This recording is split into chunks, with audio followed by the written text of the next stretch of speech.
Hey, yo. Hey, yo, we're in. We're finally doing this shit. So we were bantering, as we do. We do. And someone overheard us banter in public. Which rude, by the way. I can do it, you can't. They approached us, Audacity. And what they said was, you guys should do a podcast. And both of us had the same exact reaction. Like, I am not a douchebag. I might be white, and I might be male presenting, but fuck you. So how would I do a podcast? We are solidly saying we're cursing on this podcast. Oh, absolutely. I don't think I could yeah. avoid sick. doing so. And then we didn't talk to each other for a week, as friends do. It was like the holidays. Or many weeks. Sometimes that happens. It's okay. Yeah. You don't have to have an excuse. No, we have known each other for a hot minute. And there have been times where we haven't talked to each other. 2017. I want to say 17. It's 2017. Is that when we started That's school? the time when we started school and we met each other. So that was a minute ago. Anyways, we took a break from each other for a couple weeks and then had the same sort of ruminations in the meantime. Yeah, and came back to each other and we're like, hang on, wait. Could be fun. Like, should we do a podcast? Could be fun. I was like, I think we should do a podcast. So it's February now, and we've been workshopping this idea. And we over-workshopped it the first time. What we're doing here is a Overbaked. podcast about creativity. We're both creative people. I'm a visual artist. I'm an audio artist. These are sound things. I don't know the terminology. Make sound go less bounce. I learned Strat today, though. Oh, yeah. I had to explain to you that a Stratocaster is not I was like, is quality that, of guitar. is that an expensive guitar? My forte is in the realm of painting and printmaking. What is cadmium? Not so good. Don't I eat heard it. it's not good. Don't eat it. Just don't eat I'm it. not trying to eat my paints, period. Well, don't let anyone eat your cads. It's poison for your lungs. Cool. Also, what's poison for this audio is going to be that creaky chair you're sitting on. So, listeners of the audio, deal with it. Oh. Yeah, yeah. So we're starting off with some audacity. We have like a prepared intro, but I think we're past that at this point. We just insert it at some point. We'll just insert it at some point. We'll insert it right here. Go! And you're back. You're back. So, yeah, this is our second time trying this. We overbaked it the first time a little bit. We did overbake it. This podcast is called Practically Happy, and we wanted to talk about what that idea is, what it means to us, and hopefully what it'll mean to you guys. We're talking about creativity. We're here reaffirming ourselves as creatives and our decisions to embark on creative living. Because it's a scary thing. It's very scary. And honestly, sometimes it kind of feels a little futile. And what I saw was missing in the conversation about creativity is you have a lot of people talking to you that have already made it. And obviously we want to listen to people who were successful. Most of the time I'm spending intaking information is from people who know more than me. And that's a good thing. Yes. But what we often also get is sort of the Instagram watered down version of success. Like how I sold 1 million paintings in 30 seconds kind of BS. Like, you saw that many paintings in 30 seconds? Holy shit. And what we wanted to give to our audience is a version of creative living coming from someone who's really just embarking on that process. We're not beginners, but we have not found security yet doing so. And yet we've still decided to make it everything we do. Yeah. And we want to encourage other people to pursue this lifestyle, even though we deal with these struggles. And this is when you do the cut. Boop, boop, boop, boop, boop, boop. Boop. Yeah, no, the first one, we're going to have to do a lot more cutting together. If you want to hear what that first attempt was, or the second attempt, realistically, because who knows how well this is going to go. It'll probably be up on our This Patreon. is already feeling a lot better, to be fair. Visit our Patreon, which hopefully exists by the time this first episode Doesn't comes exist out. yet. Doesn't exist right now. And neither But there does a will be a lot of the link when things it we need does. to do. The Patreon will exist when this comes out, and you will be able to see our first attempt at this. I think there's a lot of fun Uncut stuff. gems. How do we do it? How do we start? Why am I doing this? I know why I'm doing it. Oh, I also know why I'm Yeah. doing it. But then sometimes I wake up in the morning and I question, like, why? Yes! Why the fuck did I? And that's totally... What? This isn't practical. So if you can get why we called it Practically Happy. We call it Practically Happy because being happy is not a method of practicality. Well, we're questioning whether being happy is useful or suitable for use in daily life. Why is me being happy a question of, is this a good thing to do? Why am I questioning that? Well, the traditional definition of practicality is similar to like business-like. This will ensure a certain outcome. It's practical. This is a thing that you can rely on. It's reliable. You can use it in your life. Yeah. Yeah.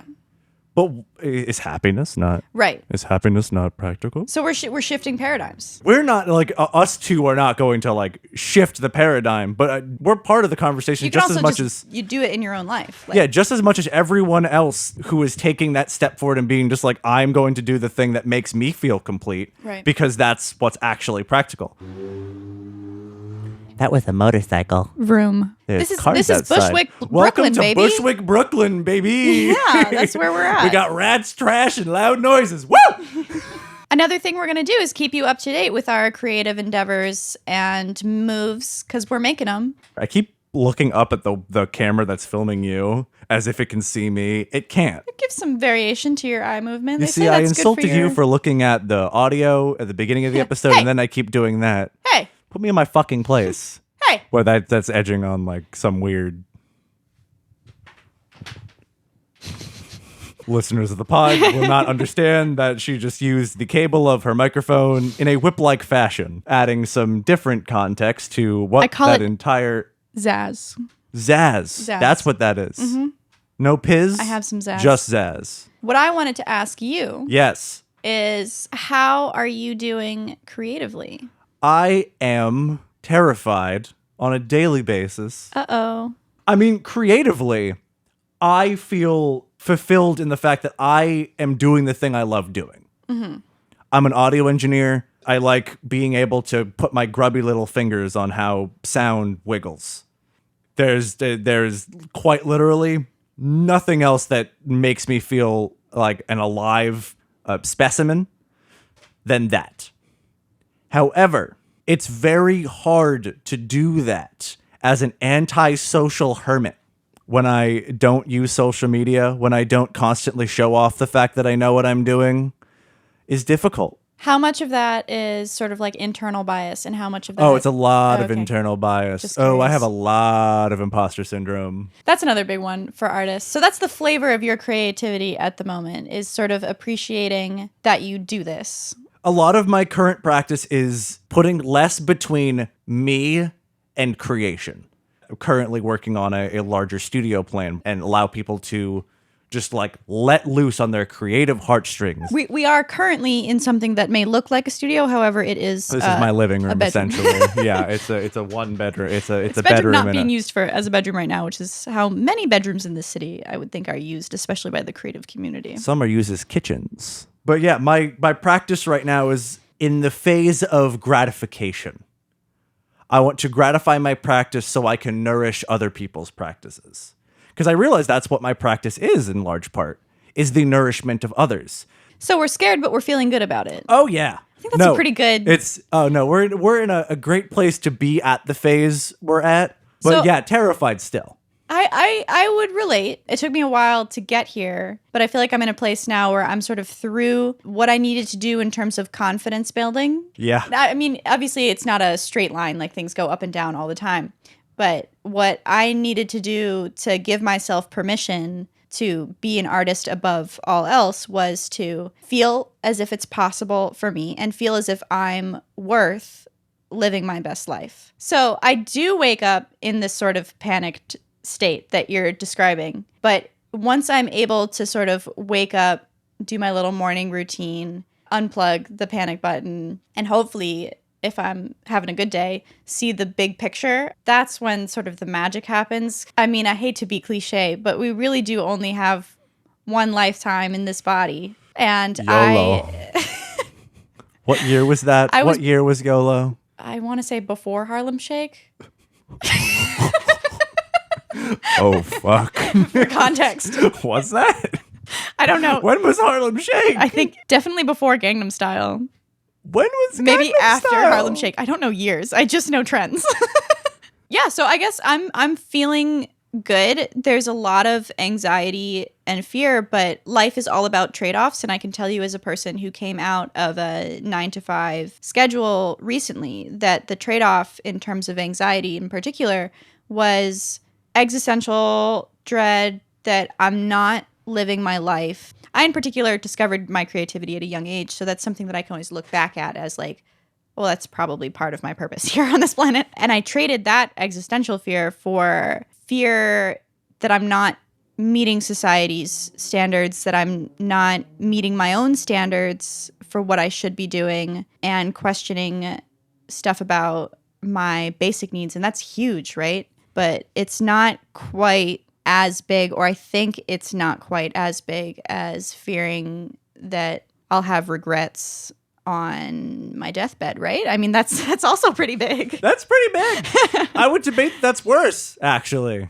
So I think that's kind of just what the podcast is addressing, is just pursuing the things that make you want to be you. Mm-hmm. Not that you have to quit your 9 to 5 to do it. If that's where you are right don't. now. You don't have to be that risque. Fucking do it. Don't let that be the reason that you don't pursue the things you want to do. For me, it was the reason that I was not creating. Because I think something that we're both very similar in, we don't spare any energy when it comes to our arts. Mm-hmm. Like when it's there, it just pours the very fuck tunnel vision. in. Yeah. I also think a big part for me in not choosing not to have the type of security that I had before financially, just in terms of getting a paycheck every week, is I think that people don't grow when they're comfortable. I think it takes a lot of discomfort for us to use as fuel to push us into the next part of our lives. And I wanted to be in the next part of my life, and I wanted that to be creative living. So here I am. No, I feel like the times where I've grown most as an artist are times where I've only had time to reflect on like why I'm doing this at all.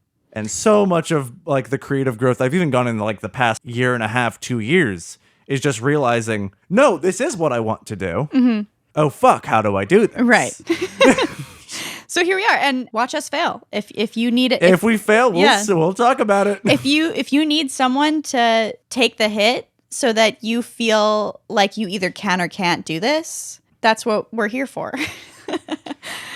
But realistically, you can. Yeah. You can do this. Yeah, because we're two people figuring it out, and we're not different from anyone else. You might think of like your favorite artists or successful people as different from you, which they're not. Can we speak on that? Sorry to interrupt you, but can we speak on the fact that your favorite artists learned their craft? There's no such thing as fucking talent. Part of my sort of like self-confidence building thing was looking at these people that, in my view, have made it, which I would define as getting recognition and being able to pursue their craft. I looked at those people and I was like, well, okay, just be her. Like, just be that bitch. You can be the person that's living off of what you do. You can be the person that you've seen online that you're like, I that can't be me. You could be that person if you wanted to be. If you need to think of it this way, give yourself the benefit of the doubt. Yeah. That you can make it work. Worse artists have gotten more money. Oh, much worse artists have succeeded. You can be smarter than we're being sometimes. You can be dumber than we're being sometimes. In fact, there's no set in stone rules. It's happened every way already. That's another good point. I think another thing we'll try to do is give some structure to this lifestyle, because I think one of the big scary things about it is that it seems so structureless. And in a lot of ways, it's not up to you if you succeed. That's an episode for another time. Now, I think we're going to have some. We have a little bit of disagreement there. So you can say maybe that talent isn't rewarded in your industry. But ooh, that's a hot take in the music industry. Talent's not rewarded in my industry too, in many ways. But you can't say that it's not up to you to succeed. Putting your work out there is another huge thing. Literally that we'll just letting people see your shit. As someone without a social media, at the time of recording this, I'm on the highest of horses. I'm on a fucking pony. If you look at our graphic, he actually is. Oh, look, I'm on a horse. We did put him on his high horse. So our graphic is actually very much based on, I keep saying very much, drinking game. Every time I say very much on this podcast. We should have a drinking game every podcast. No, we should not. I have parts of my verbiage that I love, and very much is one I love very much. I think you're about to talk about our graphic, the thing that pops up when you pull up our podcast on whatever platform that you're on. So our podcast is not based upon the major arcana flow in the traditional Rider-Waite tarot deck. Creative living is a hierarchical drama. It is. It very much is. And you are a character in the tarot. hero's journey. I think creative living is probably one of the only sources of magic that adults can really Creativity tap into. is magic. You are literally creating something that didn't exist before. Yeah. That does not exist Sorcery. in a natural world. Witchcraft. Matter is neither created nor destroyed, and yet that is something that you're pulling from some higher source, whatever you want to call that, whatever you want to think that higher source is. You are pulling something that did not exist before. When a new idea comes into existence, that's not matter. That's literally energy. You are pulling energy. Burn him at the stake. I'm a fucking witch. So our podcast... Someone's going to have a problem with me saying that I'm a witch. There's some people that are going to say, well, guys can't be witches. To the Presumptuous witches. of you to think that's who I am. Right, exactly. But I've actually, not. on that point, spoken to witches about this. It's more about femininity, and anyone can access that energy. Our podcast stylistically is inspired by the tarot. That flow of finding space in your world, in your energetic field, and finding hardship and growing from it. Yeah, And very pulling dramatic. from sources and becoming this larger, more enlightened being from doing so. And then from there, falling all the way back to square one and doing it again and again and again.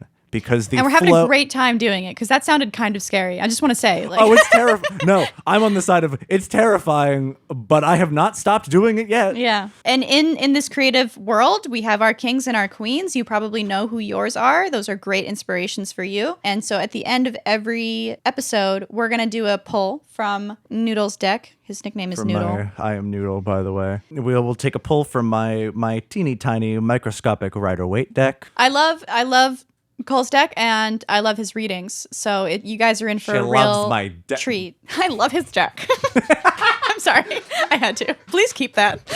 I mean, no, I'm keeping that I'm here in. talking in a microphone and saying that I love your deck. Cole's readings are spectacular, so I'm excited about that part of the podcast. And I'm kind of new to tarot as a lingo, so I love sitting here and learning more about it, one. And two, like, that's what I'm here for, the snaps. Those papery pieces of shit, sometimes they're saying shit. Well, finding meaning, which is another part of creative living, is a good purpose in life, but also Is finding a meaning of life not the purpose of life itself? finding That's yourself a- and finding meaning. If you think that those are bigger and better pursuits for you, welcome to the podcast. Welcome to the podcast, because that's exactly why we're fucking here. Yeah. Oh, do you want to know my favorite art fact that I was going to start this episode let's with? just go through. We're just going to go through the notes that we actually took for this So podcast now. I'm a research bitch. I'm a nerd. And a lot of this Loved- podcast is going to be you bringing in research and then me making a joke out of it. Yeah. I loved being in school. Being creative for me, I know for a lot of people it's different. Being creative for me did not come out of not liking my studies or not identifying with like math and other things in school. Like I was an art kid for sure, but like I like learning a lot. No, you're, for context, I nearly failed out of high school. You almost went to fucking Harvard. Like I did do very Two well in ends school. of the spectrum here. Practically Happy is actually the title of an essay I wrote in, High school? yes, like sophomore or junior year of high school. And I wrote it because I was frustrated with people encouraging me to pursue something more practical than drawing and painting, which is what I was interested in at the time and what I was looking to apply to schools for. The essay was talking about, like, why is it not practical to pursue something that makes me happy, something that gives me a sense of meaning, a sense of fulfillment. When you originally brought up this essay, we did not know this was going to be the title of the podcast. And No. in fact, you even didn't want it to be the title of the podcast for a while. It's true to our conversation now, that entire essay. With how much the world has evolved to now as far as content goes, as far as like the job market and economical changes, it's more valid now to pursue just existing as yourself and doing things that fulfill you. There's more space too, for sure. There's more space to do it now. So why is it not practical to just be fucking happy? Oh, okay. So I was going to tell you about my facts. Facts. Tell me your facts. Tell me your fun art facts. I actually didn't fact check this, but I did read it from a book I believe by a it. very smart lady named Elizabeth Gilbert. She wrote a book on creativity called Big Magic. If you need motivation to be a creative or instructions on how to be a creative, great resource. We're going to end up doing some like book clubby things on this podcast. That's a book I want to put into our podcast, as well as Rick Rubin's The Creative Way. Yeah, I want to read that too. Big Magic's one of those that anytime you've talked about it, I've wanted to read it. Yeah. And I'm a bad reader, so I need an excuse to read. I think I actually listened to this one, not gonna lie. The fact that I pulled from her book is the earliest art is about 40,000 years old. 40,000. Now, do you want to know what the earliest evidence of agriculture, how old that is? So I know this answer already, but it's only crazy. 10,000 years ago. We were like, why don't we just make a pretty drawing? Do I want to know where my next meal is coming from? Not yet. These fuckers carved a boob. 2 boobs. Before they... It was a fertility figure, actually. I think it was. every pair of carved boobs starts with 1 boob. Okay. That's a really good point. They did that blew me before away. they planted a single crop. Before crop was even a concept. I thought that was a great little snippet for Practically Happy, too, because obviously some human thought it was a better use of their time to create than it was to secure their food source for themselves and their family. To get the bag of grain. To get the bag of grain. Absolutely. If you find the shit that you forget to eat because you love doing it, Yeah.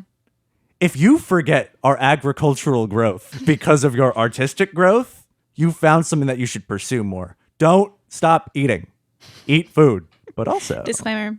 Yeah, it's just really interesting that us as a species, because we think we're so very logical and practical in our biology and our basic needs. Sad? And yet... Why the fuck are we so sad? Oh, that's a whole nother podcast. Ooh, why are we so sad? And yet, we have an instinct to create. So that's a good one. Should we transition over to a tarot reading? Hell yeah. Tarot reading! I'm going to put this shit away. All right, we're going to take a little pause, and then we're going to come back to a tarot reading. Hell yeah. Just give a thumbs up. Audio listeners don't know what the fuck that was. What do you think a thumbs up sounds like? Like, yeah, just a little... Is it like a or a... That's better. Like a... See, I can't make my mouth do what you Tarot can make time!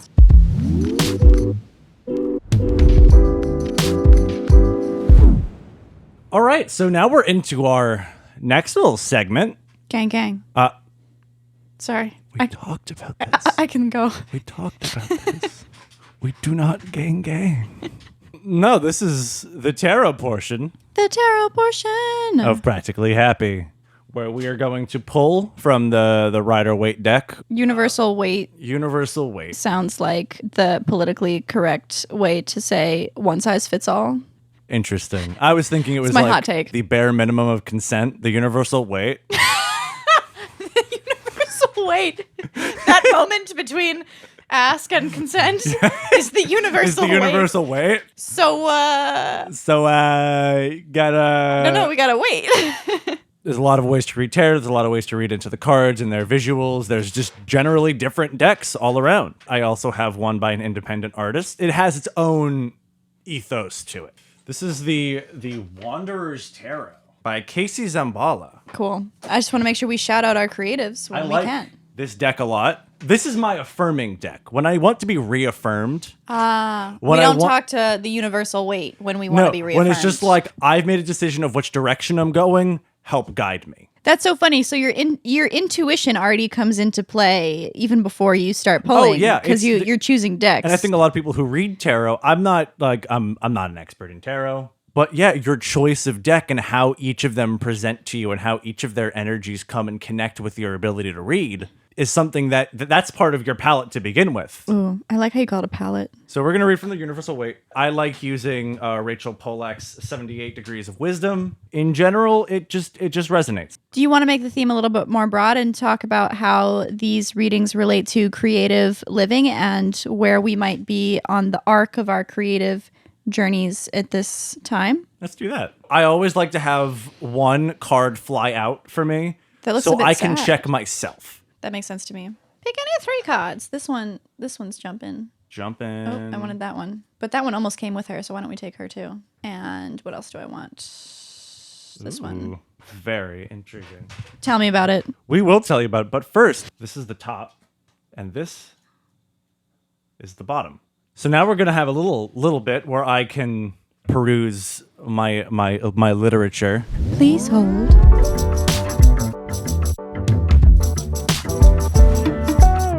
And then we're live once again. Let's get to this reading. We're going to get to this reading. So I took some time. Watchers of the podcast will see a page full of chicken scratch. We got notes because I don't want to have to read through the entire book. And you can also now see my face. That's pretty cool. That usually helps people when listening to a voice. We are doing a podcast. You know that, right? Oh, fuck. It's audio. Fuck. But see, I only ever watch podcasts with a video element. Tell us how you guys listen to your podcast. How do you listen to your podcast? Comment below. Somewhere. Just yell it, and maybe we'll hear it. That's actually how we met. Fun side story. We met at college, obviously. We went to the same school, Pratt University. We were the 2 loudest people on campus. Well, no, I met you because you came up to my fucking door, and the first thing you did was scream at me. Okay, so yeah, that started the yelling. But he was also yelling, and I think people were just like, the 2 yelling people should get to know each other. I think we decided that. And we were introduced and everyone as, else just started to like get further away from us. That did happen. How I usually do readings is I have one signifier card. One card flies out. That is a check for me. That is where I'm coming from as far as this reading goes. Or in the case of this, where it is about both of us, it is an element of injection. And then it's a standard 3-card spread. I don't tend to think of them as past, present, future, as some do.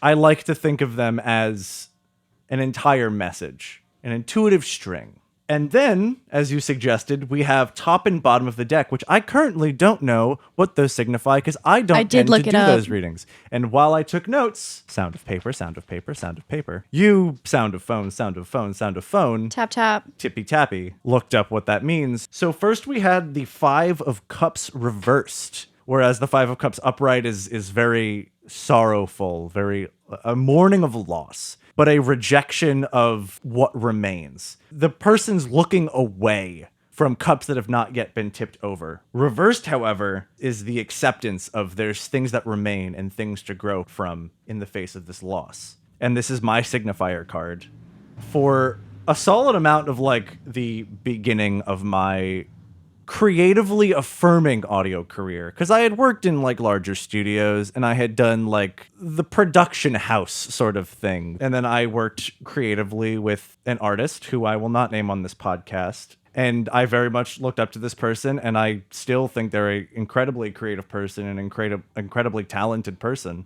but things did not go well as things developed, and that ended up biting me in the ass in a very large way. It made me recede from like outwardly showing my creativity. So that's where my current standpoint is coming out of that and realizing that I do have things to build from. I have my passions. Other people who want to collaborate with you too. Yeah. And a note from the book I mentioned before, The 78 Degrees of Wisdom by Rachel Pollack, is an awareness of what is truly important in the face of sorrow. And I realized through that experience that I just like doing audio. I like working with sound, and I like working with people I look up to, and people who are more talented than me, and learning from that and advancing with other people. That might have burned me then, but that's still what I like doing. We have some collaboration trauma, but we're not against doing it in the future. Yeah, that's what it is. Got you. Working with other artists can be beautiful, but you know, it's just like if you've ever had roommates or living with people, anyone's hard to live with. It's closer to just like an intimate relationship. Yeah. You're sharing like raw ideas back and forth, raw opinions. Very vulnerable. Very vulnerable. Vulnerable. And I'm a person that when I'm being creative, I am putting it all out on the line. So now we're moving away from talking about where you fit in this arrangement and towards the message that we're going for here. Yes, the overall message of where are we in our current creative pursuits as a they collaborative apply to being.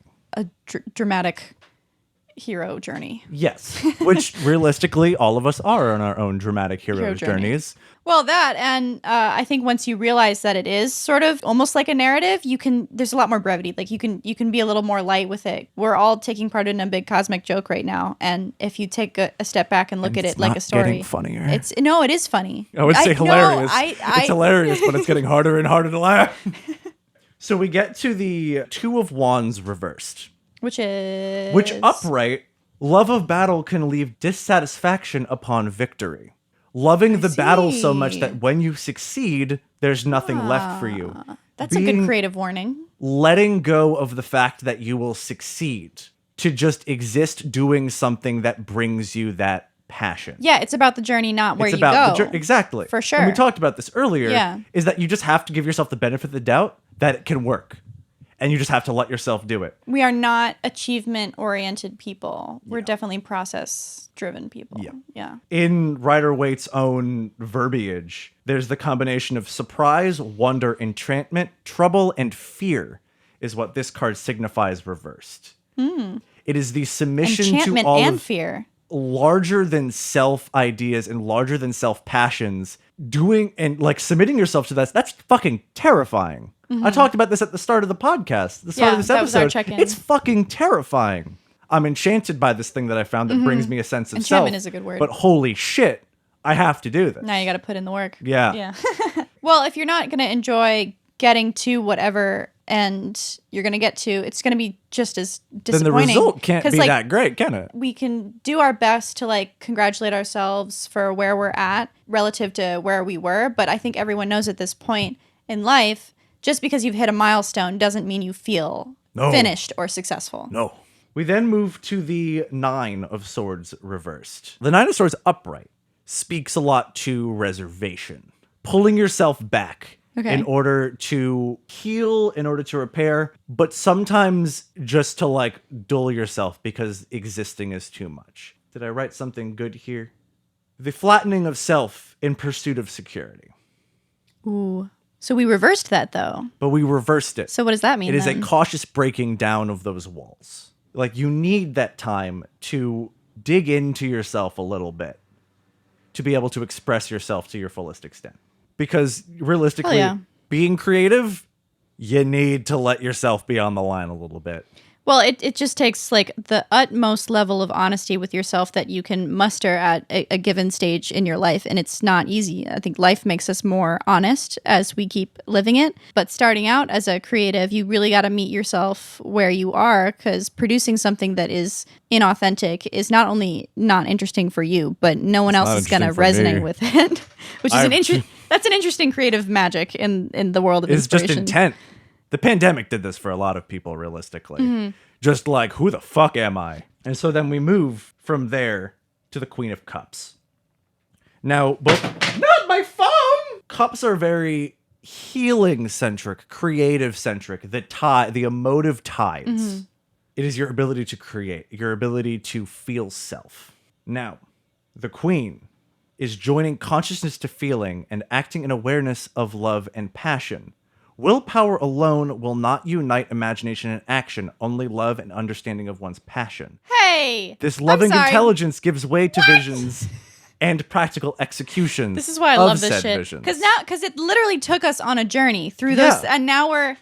This is also why I like to not think of it as like past, present, future. And you guys, I mean, tell us if you're seeing the relationship between the conversation that was just had and the progression through these three cards. Willpower wasn't how we phrased it when we were talking about it, but we were encouraging this self-love enough to be where you want to be in life. And now through this sort of more sorrowful route, we've gotten to, I mean, we're both trying to be and trying to encourage others to be. The king or the queen is never meant to be like the be-all, end-all. They have this knowledge. They are still learning this knowledge. The Queen of Cups is further developing your emotional, loving intelligence of self and the expression of those around you. Snaps all around. And I think together, this is all very important. You have to like what you're doing without promise of success, the Two of Wands reversed. You need to have both that internal reflection of self and then also allowing yourself to put that on the line. But in acting upon that, you have to know that it's coming from a space of self-respect. And a respect of others and a respect of how other respect people of your perceive life. you. Art is, at the end of the day, an extension of your being. There is something that drove you to create this art. There's a reason you're doing this, and that reason can be deeply personal that's never explained to someone else. It could be overt in your work, but it is a sense of self that you are putting out for others to view. And in the name of getting something out of your time in the fleshy sack that you're in right now, Fleshy fun sack. you owe that to yourself. We were chatting before the podcast about the ocean. I was seeing a good relationship between the large body of water we have on this planet The ocean. and the more tiny bodies of water that we inhabit. Fleshy fun sack. We have the wiggly... My work is about embodiment. So like what I try to paint visually is a sense of centeredness within a human form. Like the physical, what does the physical experience of being a body look like upon introspection? That's fun for me to think about. It's fun. That's going to be another podcast topic in another episode, is the difference between like your art being very physically we're very focused. opposite, yeah. And my work being very much, I am in my head 24/7. Yeah. And then I execute on my thoughts and ideas and wants, and then I will go to bed, and then I will wake up and I will do that again.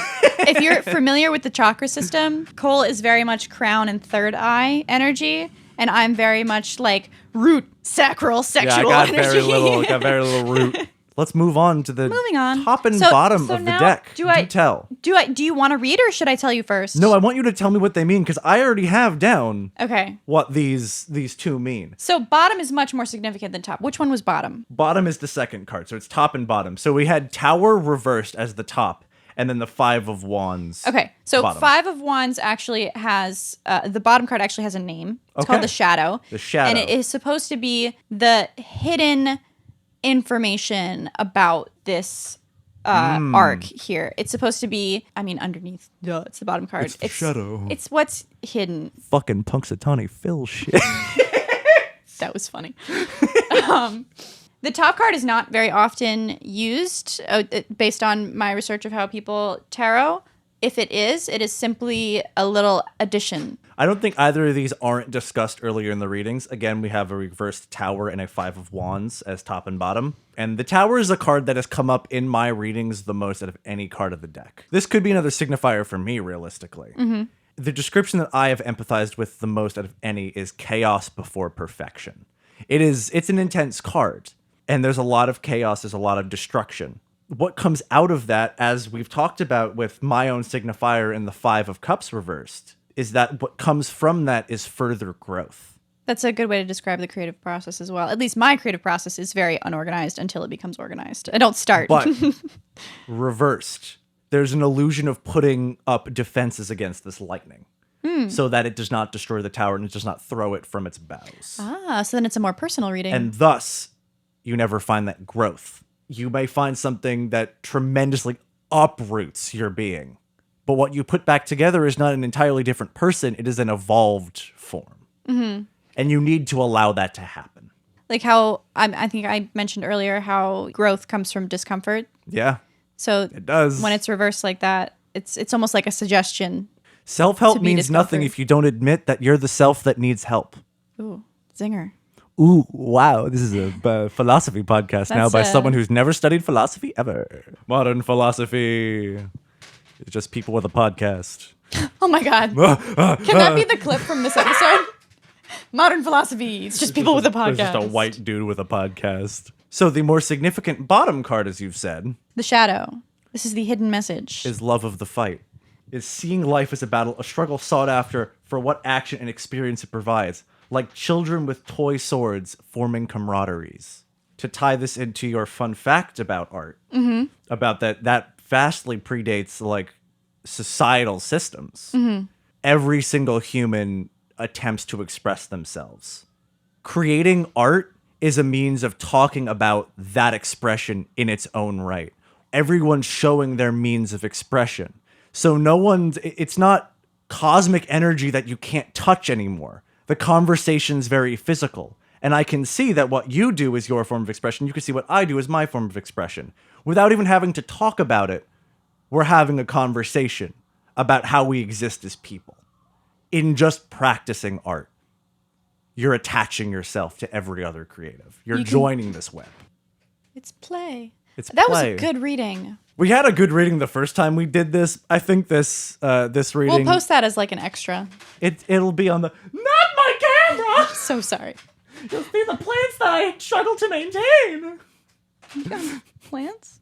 There's little plants back there. Oh. And an old radio that does work, but I'm scared to plug in because it's a tube radio, and I'm scared it will catch fire. We do try to avoid fires here in Brooklyn, New York. Sometimes we do, sometimes we don't. Sometimes fires are My radiators intentional. constantly put me in fear. Yeah, radiators are another game. If you have a radiator, you know what's up. I'm like, this room has been hot.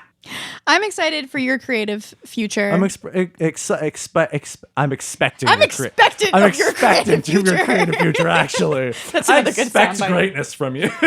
Thank you.